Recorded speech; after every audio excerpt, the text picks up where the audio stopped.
Jeffrey Osborne on the Wings of Love. We're with Dr. Voice, who's Anthony Wade, local man from Chatham, who's been abroad, came back to do it. So how did you establish yourself as a voice consultant, shall we say?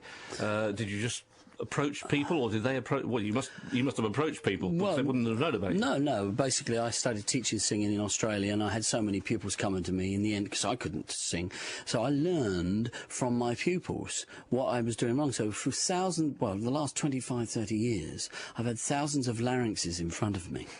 And so you get to know what that voice is doing, what the larynx is doing. And you say you can actually analyse people and the sort of life they've had by their voice. Yes. I'll give you an example. One guy got up on stage, he come on after, he said, how did I do on stage? What do you think? I said, well, you want the honest truth? He said, yeah, tell me. I said, you sound like a furniture salesman.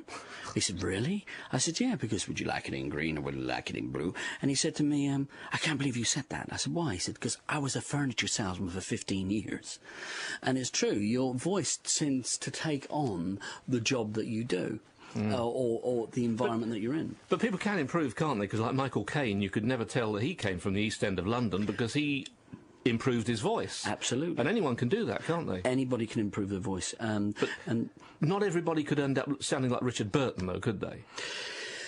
Do you know what? I have this argument with a lot of people. If you work the textures enough, it'd be a different genre. Some people might be naturally... Because your voice box is a certain size. Everybody's a certain size. So, for instance, some people might be half an inch, a little bit more than half an inch in a man, and a woman, and 3/4 of an inch in a man. And a woman, they're half an inch. So a guy might have more of a half an inch voice.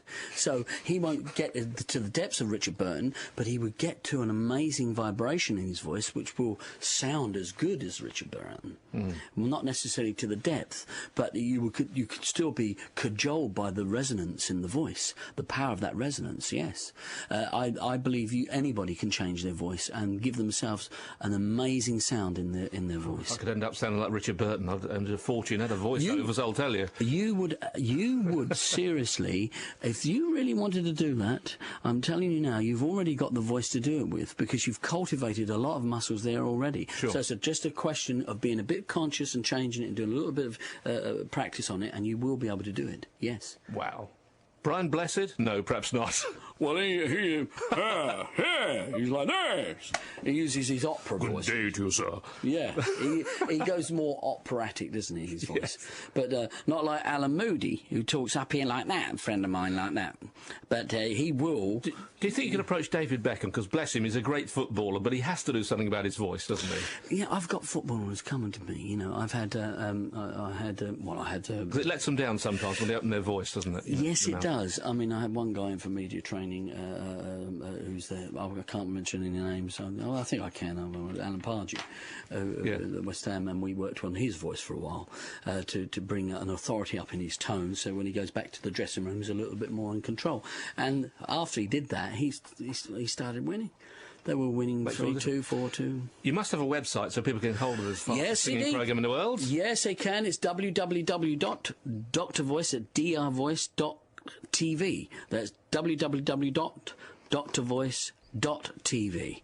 Well, it's been a pleasure. As usual, we don't get around to playing all the music because what people say is important. But hey, it's been lovely talking to you, and I'll trust you and I will try that. Please. And perhaps we'll get you back in 90 days' time, and you can judge the results of that. But thank you very much, Dr. Voice. Thank you very much, Roger.